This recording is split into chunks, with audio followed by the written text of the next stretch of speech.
noche aquí, por haber llegado, porque nada escapa a tu control. Padre bendito, gracias por el privilegio que tenemos de abrir tu libro. Gracias porque todavía, Padre, en este país podemos reunirnos, podemos adorarte, podemos cantarte, Señor, y abrir tu palabra. Por eso te pedimos, queremos estar limpios en esta hora, límpianos de toda maldad y háblanos a través de tu santo libro. Gracias, Padre. Guíanos, dirígenos y danos tus fuerzas. En el nombre de Cristo, amén. Amén. Gracias, hermanos. 4 claves para un hogar feliz. Vamos a apoyarnos en una historia de una casa, de un hogar, y vamos a buscar Hechos de los Apóstoles, capítulo 16. Hechos de los Apóstoles, capítulo 16.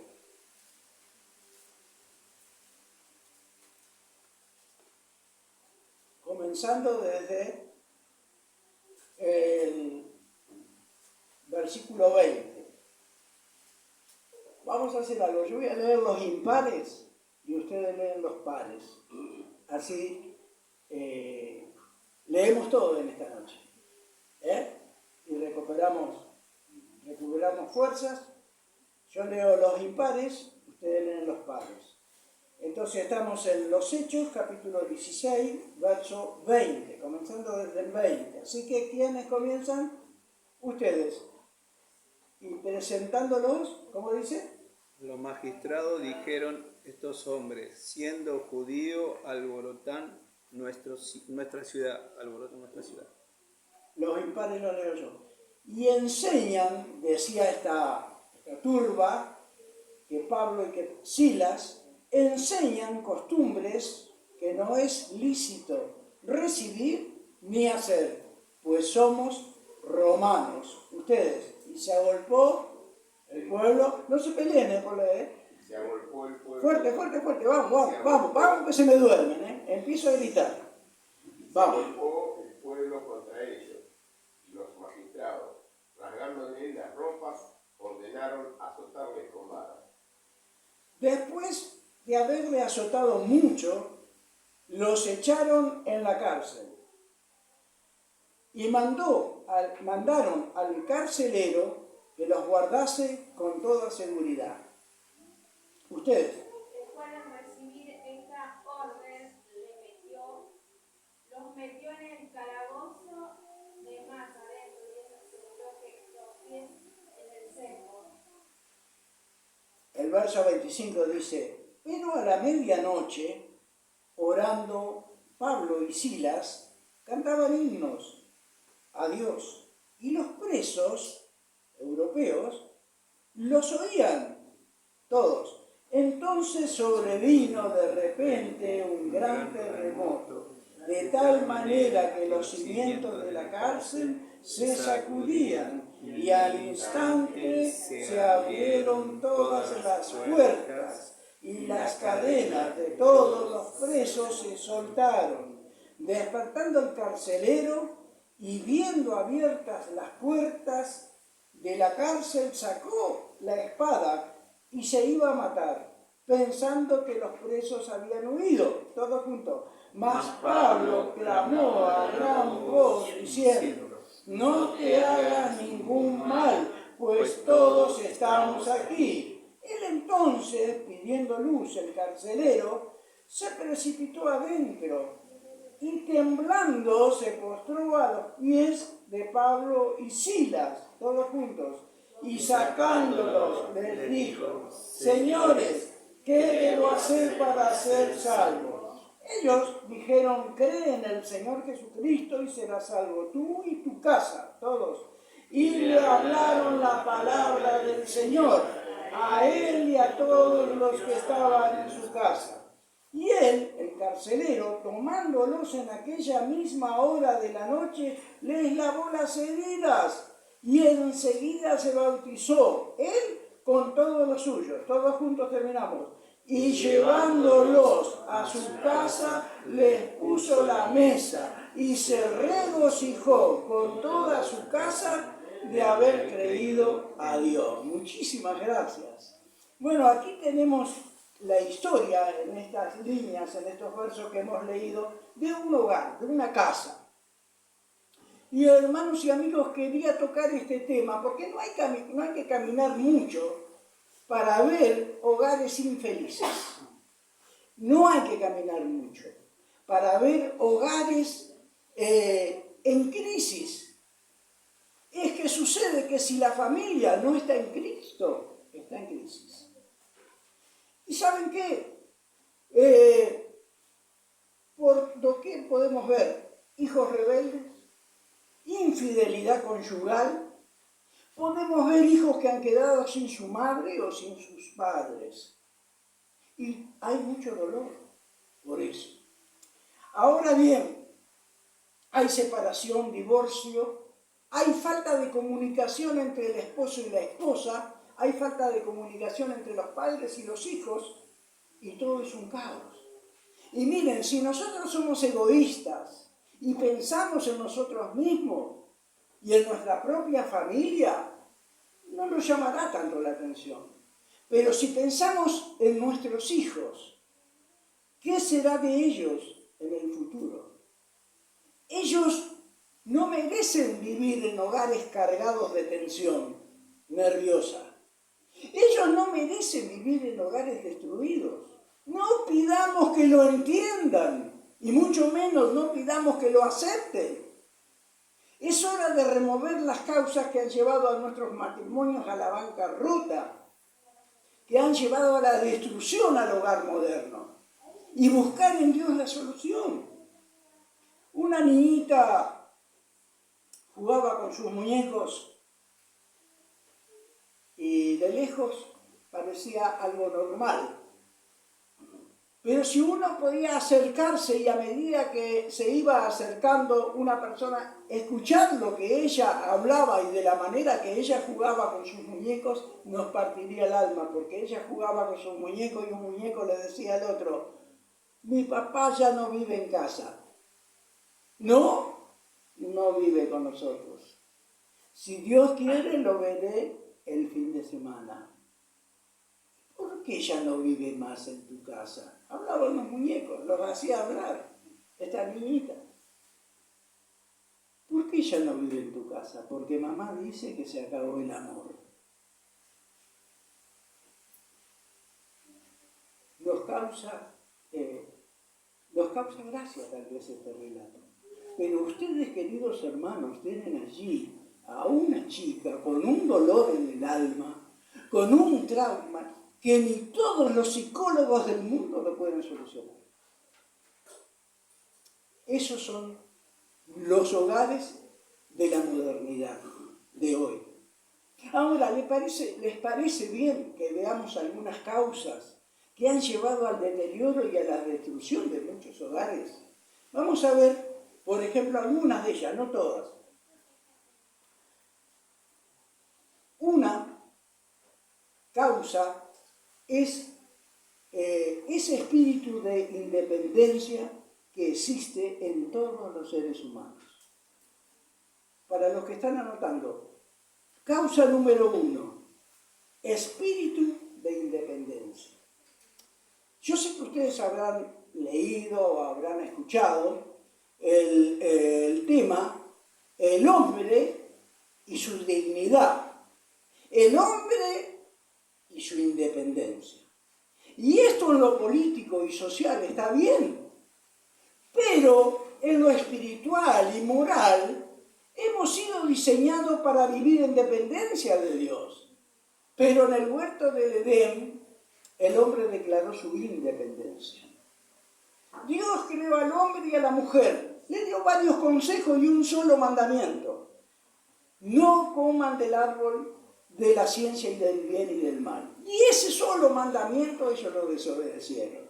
Y es terrible, tan terrible que tuvo que arrojarlo fuera del Edén. Usted dice, ¿por qué es terrible? ¿Sabe por qué? Porque Adán y Eva no tenían la tendencia en su corazón hacia el mal como la tenemos hoy. Ellos, por el puro afecto de su voluntad, decidieron desobedecer a Dios y declarar su independencia. ¿Saben?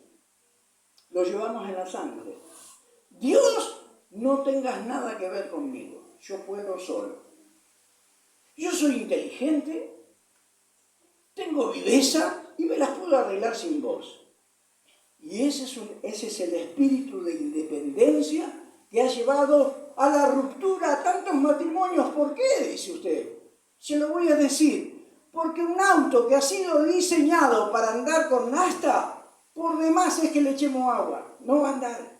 Y usted y yo hemos sido diseñados para vivir en dependencia de Dios.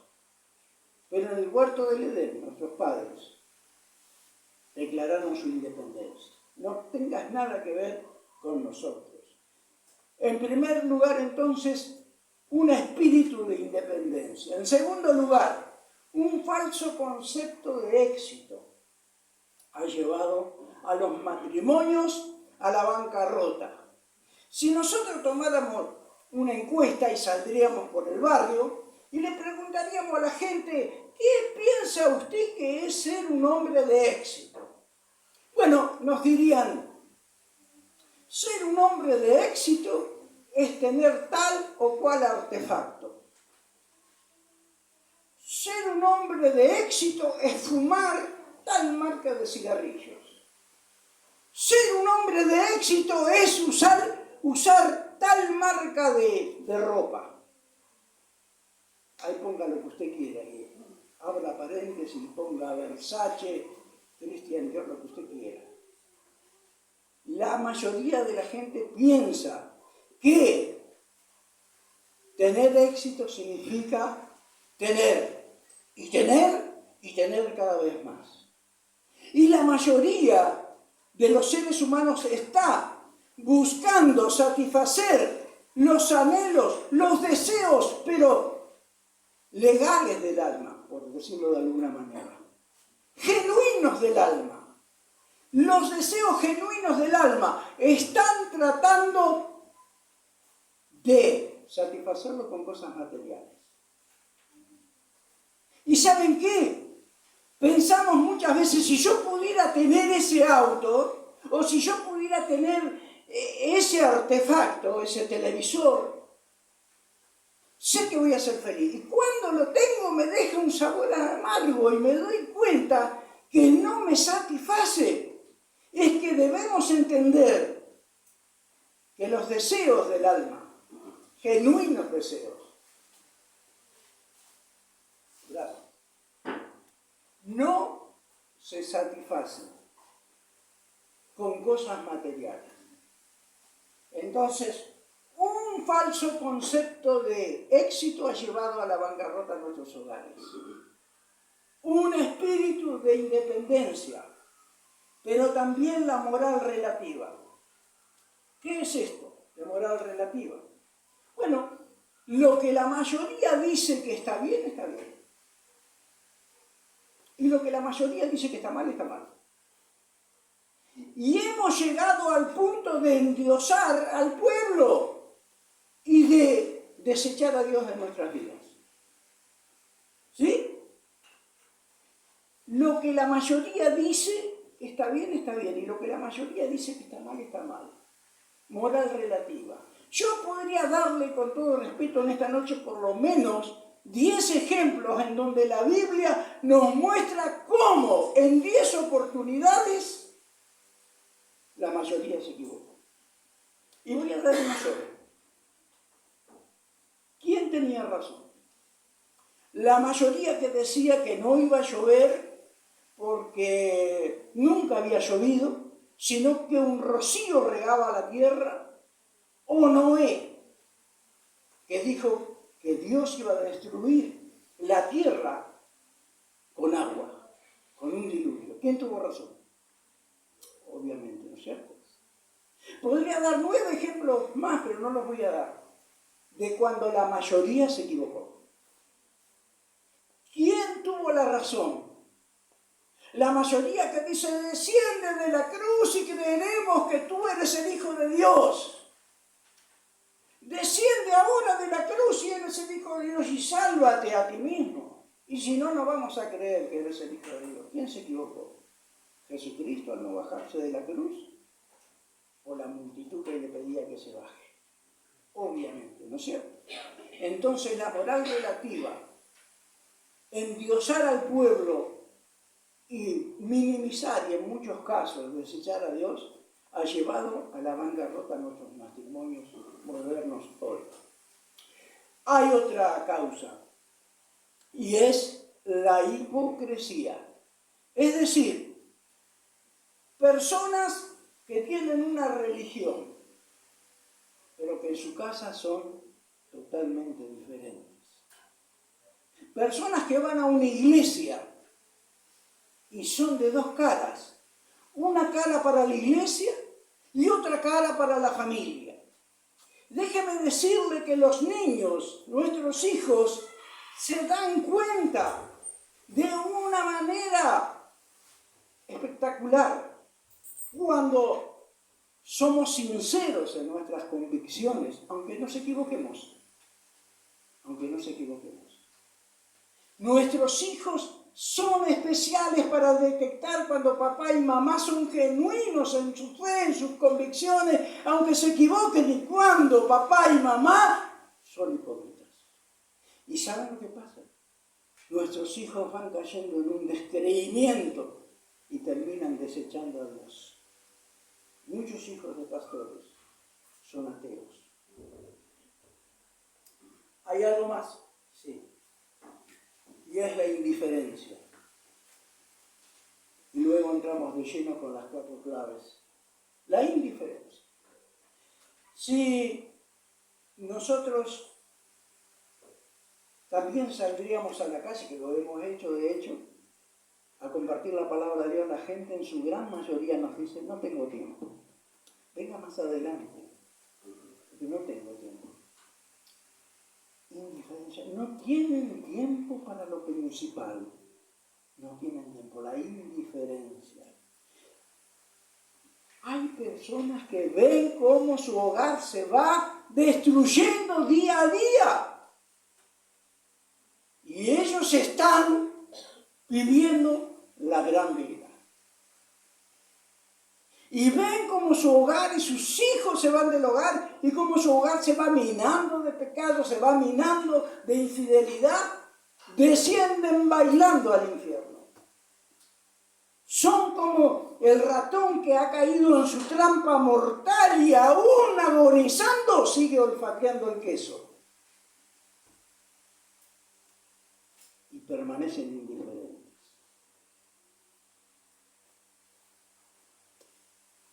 La indiferencia, la hipocresía, la moral relativa, eso de que cuando vemos a nuestro hijo mirando un programa sucio, o mirando, como decía Alejandro bien, mirando videos sucios, o escuchando conversaciones sucias, chistes sucios, y le decimos: hijo, dejá de escuchar eso, o dejá de ver ese programa. Ellos que nos dicen: pero papá, si la mayoría de las chicas en el curso lo ven.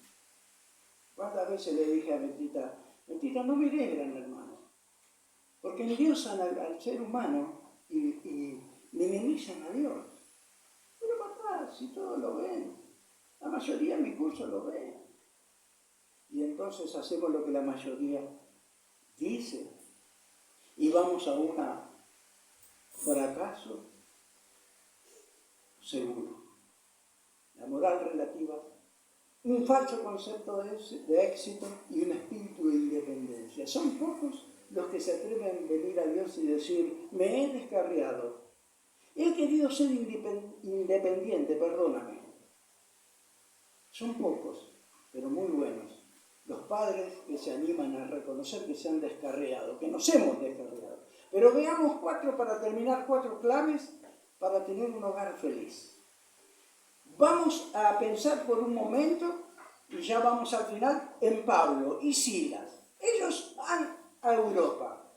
Allí están en Europa predicando la palabra de Dios.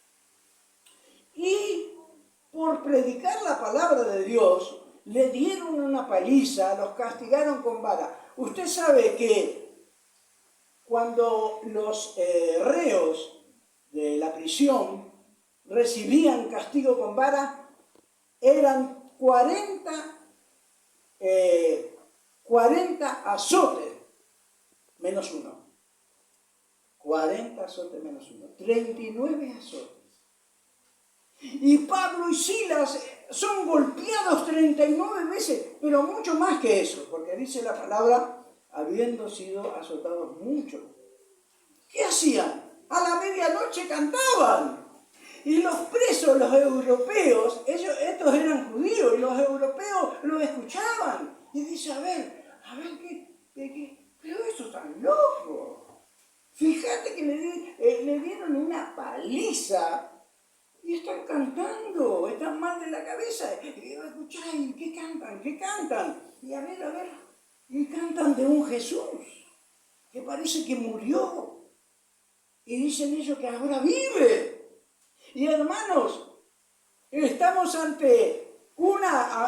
y amigos, estamos ante una de las paradojas más grandes de la vida. Un hombre que es azotado y castigado, sin embargo, canta, alaba a Dios. Y puede decir, con mi alma está bien. Si Pascua a un río, es así mi canción, con mi alma está bien. Con mi alma está bien. Si viene el turbión, la tempestad, con mi alma está bien. Dice la palabra de Dios que cuando ellos estaban cantando, sobrevino un ¿qué? Un terremoto, un temblor. Y hermanos queridos, cuando un cristiano canta en medio del dolor, canta en medio de la prueba, vienen los terremotos. Dice que el terremoto sacudió los cimientos de la cárcel. Todas las cadenas se soltaron los grillos que le habían puesto en los pies a Pablo y a Silas. Y el hombre, el carcelero, se despierta en medio de todo este caos y él sabía que un preso que se le escapaba, él tenía que responder con su vida. Entonces se imagina, todas las puertas de las celdas estaban abiertas, saca la espada y se va a matar, y Pablo le dice, no te hagas ningún daño porque todos estamos aquí. Y dice la Biblia que el carcelero pidió luz, tal vez a otro soldado, y se metió adentro y se tiró literalmente a los pies de Pablo y Silas. Y ahí vamos a entrar en la primer clave para un hogar feliz. Dice que el carcelero lo sacó luego y les dice, señores, ¿qué debo hacer para ser salvo? Hay quienes dicen que no hace una pregunta teológica, es decir, ¿cómo puedo ser salva mi alma? No, ¿cómo? Dicen algunos, que no comparto, dicen algunos que su pregunta pudo haber sido, ¿cómo hago para salir de esta situación engorrosa? ¿Cómo hago para que todo vuelva a la normalidad? Lo cierto es que Pablo y Silas le dijeron, cree en el Señor Jesucristo y serás salvo tú y tu casa. Y la primer clave para un hogar feliz es confesar pecados. Tenemos que confesar, tenemos que permitir que Dios quebrante nuestro orgullo, quebrante nuestro corazón y reconozcamos que nos hemos desviado. Que ninguno de nosotros hemos llegado a hacer lo que pudimos y debimos haber sido en la vida. Confesar nuestra incapacidad absoluta, confesar pecados, confesar que nos hemos descarriado, confesar que somos indiferentes, que le damos a Dios una hora y después hacemos lo que se nos viene en ganas. Que somos rebeldes y que hacemos cosas que nos avergüenzan a nosotros mismos. Y después de hacerlas decimos, ¿cómo pude haber hecho esto yo? Mirá si me vieran los hermanos. ¿Cómo pude haber hecho esto yo, que amo a mi esposa? ¿Qué me pasaría si me viera ella? Confesar pecado. Confesar que he sido pesado en balanza y que he sido hallado falto. Me faltó peso. No he sido una pesa cabal. Mi vida no tiene un peso cabal. Reconocer delante de Dios. Primera clave para un hogar feliz. Segunda clave, recibir a Cristo en el corazón. El carcelero dijo, señores, ¿qué debo hacer para ser salvo? Cree en el Señor Jesucristo y serás salvo tú y tu casa. Creer en Jesucristo. Aceptar que soy una oveja descarriada, que me aparté por mi camino y reconocer en Jesús el pastor amante que dio su vida por mí. ¿Sabe una cosa? Toda la cristiandad, por no decir casi todo el universo, hoy está celebrando que Jesucristo ayer colgó de una cruz, murió y que hoy descendió a los infiernos. Sábado de silencio. Pero dice la Biblia que Jesucristo con nuestros pecados descendió a los tormentos del infierno y que el infierno no tuvo poder sobre él, porque él fue tentado en todas las cosas como nosotros, pero sin pecado. Descendió a los infiernos. Y no dejarás, dice el Salmo 16, mi alma en el Seol, ni permitirás que tu santo vea corrupción. Por lo tanto me enseñará los caminos de la vida. Dios le levantó de los muertos.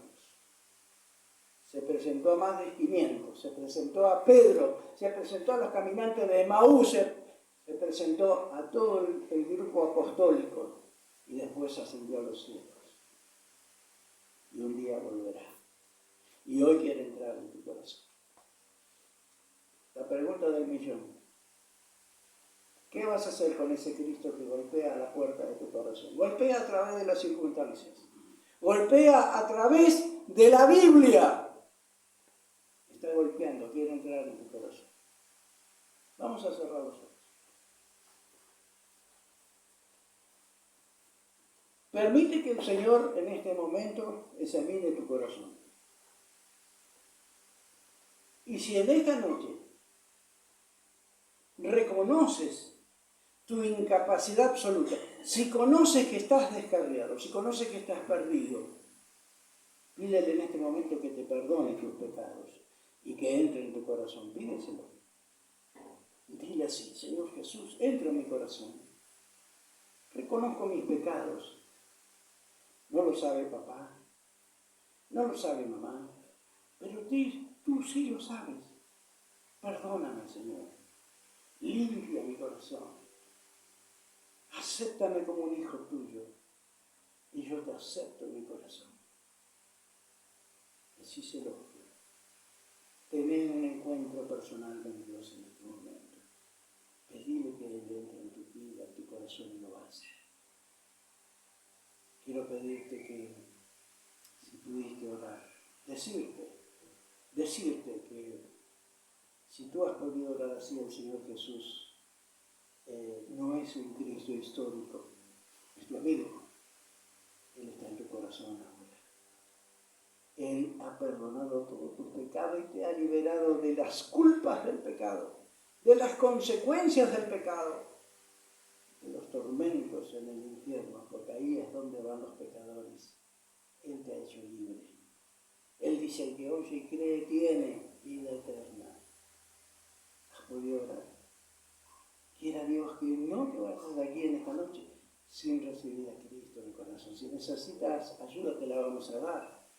Estamos para eso. Podemos abrir nuestros ojos y voy a dar las dos últimas claves. La tercera clave, la primera es confesar nuestra que nos hemos descarriado. Confesar que hemos sido indiferentes a Dios. La segunda clave es creer en el Señor Jesucristo y serás salvo tú y tu casa. La tercera cosa es que un cristiano, cuando ha descubierto que Jesús es su tesoro, que la Biblia es un tesoro, que venir a la iglesia es un tesoro, que comunicar la palabra de Dios, entonces es un tesoro, entonces tiene que haber cambios. El carcelero no era una persona blanda, como somos muchas veces nosotros los padres, ¿verdad? Los padres somos blandos a veces. Y el carcelero no era así. El carcelero era una persona cruel, dura. Era una persona que vigilaba la obediencia a la ley a golpes de latigazos. El carcelero era una persona que todos los días estaba acostumbrado a ver sangre. Pero usted se imagina el cambio que hizo Jesucristo. Cuando Cristo entró en su vida, en su corazón, cuando los apóstoles le predicaron la palabra de Dios y él recibió a Cristo, dice que en esa misma hora sacó los presos, sacó a Pablo y a Silas y comenzó a ¿qué? A lavar las heridas. Que tal vez él mismo había infligido en las espaldas de Pablo y de Silas. Lavó las heridas. ¿Se imagina ese cuadro? ¿Sabe? La Biblia dice que los seres humanos tenemos un corazón de piedra. Somos insensibles. Mientras las cosas caminen bien para nosotros, decimos, y bueno, ¿qué se le va a hacer? ¿Viste la cantidad de violaciones que hay? Bueno, ¿qué se le va a hacer? Hay que le pidan a Dios. ¿Viste la inseguridad? ¿Viste que estamos ahí? Bueno, ¿qué le vamos a hacer? Orar. El carcelero era así. Pero Dios le dio un corazón sensible. Dice Jeremías, les sacaré el corazón de piedra y les daré un corazón de carne, un corazón sensible. Y entonces cuando uno es sensible a la palabra de Dios, comienzan a haber cambios que los demás lo empiezan a ver. Pero usted me puede decir, pero Aníbal, si yo no me drogo, yo no fumo, yo soy bueno. Bueno, déjame decirte una cosa. Dios quiere que dejes, que cambies el lenguaje perverso. ¿Qué es el lenguaje perverso? Es el lenguaje que todos hemos heredado de este mundo.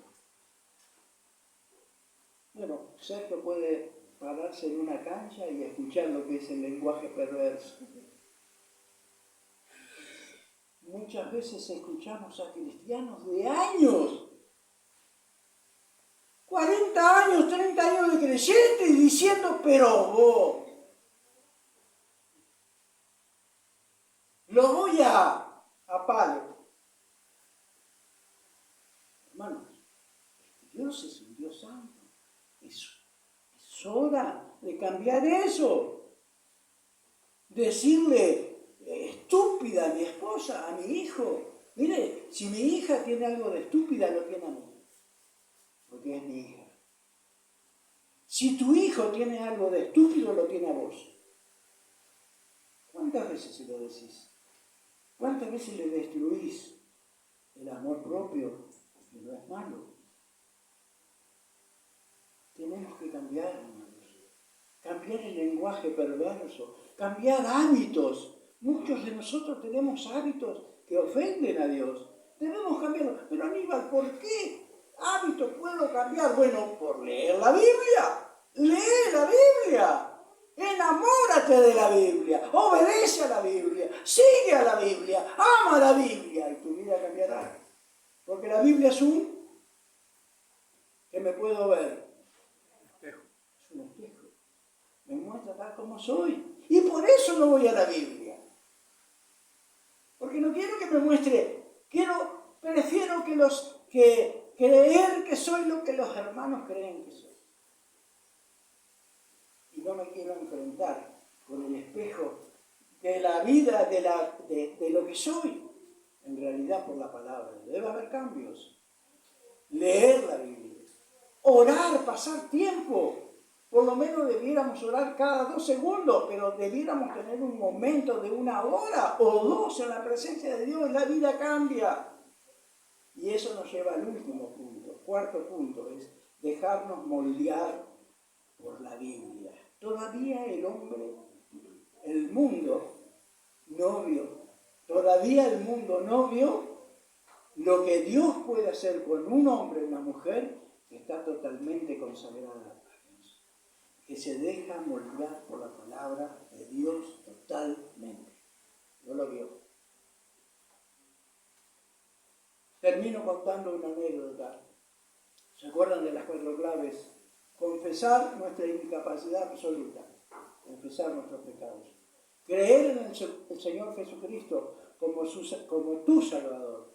Tercero, cambios genuinos. Alguien le dijo a un jovencito, mirá, ¿vos querés ganar a tu familia en conversa? Sí. Bueno, esta noche, pues yo me entregué a Cristo, esta noche quiero que ellos sean del Señor, quiero que ellos se entreguen a Cristo. ¿Lo querés hacer de verdad? Sí, bueno. Llegá a tu casa, si tenés ropa sucia, lavala. Si hay platos sucios, lavalos. Y cuando tu mamá piense que vos estás loco, que algo te pasó, que los evangelistas te lavaron el cerebro y te pregunten, ¿pero qué estás haciendo, mamá? Le entregué mi vida a Cristo. Por otro lado, San Francisco de Asís decía, prediquen, prediquen, testifiquen, testifiquen. Y solamente algunas veces usen las palabras. Déjate moldear por la palabra de Dios. Termino contándote una anécdota con el tema del coronavirus. Un joven fue al médico. Tengo fiebre, le dijo. Tengo tomada la garganta. Bueno, muy bien. Le dio la medicación y el doctor comienza a seguirlo. Le llama más adelante y le dice, hijo, ¿cómo estás? Mal. ¿Cómo estás? Mal es poco, dice. Peor estoy, dice. ¿Y los medicamentos que te receté? Ahí están, en la cómoda. Pero escúchame, los medicamentos tenés que tomarlos. ¿Cómo te vas a sanar si no los tomás? Si no tomás los medicamentos, ¡tomalos! Y comenzó a tomar el paracetamol y los medicamentos recetados y se sanó. Realmente la palabra de Dios es viva y eficaz, ¿sí? Pero que sea eficiente depende de vos y de mí. ¿Se entiende? La palabra de Dios es viva. Hay una canción que cantamos siempre, que no la cantamos, que dice, ella me cambió, ella me transformó. Hablando de la Biblia, está hablando de la Biblia. Pero si yo no la recibo, si yo no la leo, si no invierto tiempo precioso recorriendo sus páginas, bueno, no esperemos cambiar. No esperemos. La Biblia debe moldear nuestra vida. Tengo en mi Biblia, después se lo muestro en persona, porque se nos fue el tiempo ya, pero tengo algo que escribió Gabriela Mistral, la gran poetisa chilena. Ella era una hija de Dios y escribió acerca de la Biblia. Le llamaba libro amigo. Creo que todos conocemos a Gabriela Mistral. Lo tengo aquí. Son palabras hermosas donde ella habla que sus mejores amigos han sido David, la reina Esther y así tantos otros personajes de la Biblia. Que Dios nos ayude a enamorarnos de la Biblia y dejemos que ella nos moldee. Todavía lo mejor de la vida cristiana no lo hemos empezado a vivir. No lo hemos empezado a vivir. Dejémonos moldear por la Biblia. Confesemos nuestros pecados, creamos en Jesucristo, creele a Jesucristo, vos que sos cristiano, creele y por un acto de tu voluntad decidiste a vivir de acuerdo a lo que Él te pide que hagas y vas a crecer, o si no vas a ser un enano espiritual. Créele a Cristo. Segundo, deja que Él cambie tu vida para que los demás puedan sentirse atraídos hacia Él. Y cuarto, déjate moldear por la Sagrada Escritura. Vamos a orar. Aproveche este momento para adorarle a Él, a Jesús. Él dijo, conocerán la verdad, y la verdad los hará libres. Santifícalos en tu verdad, tu palabra es verdad. Démosle gracias a Dios en este instante por su palabra, que es viva, que es vital, y pidamos fuerzas. Necesito fuerzas para obedecer. Necesito fuerza, tú necesitas fuerzas. Necesitas poder para dejar que ella moldee nuestra vida. Díselo ahí en el silencio de tu corazón. Aprovecha este momento mientras Alejandro viene para ministrarnos en la cena del Señor. Si hemos cometido algún pecado, pidamos perdón y participemos de la cena con gozo, hagamos memoria de él, ese joven maravilloso de 33 años, que dio su vida en una cruz por ti y por mí. Aprovecho para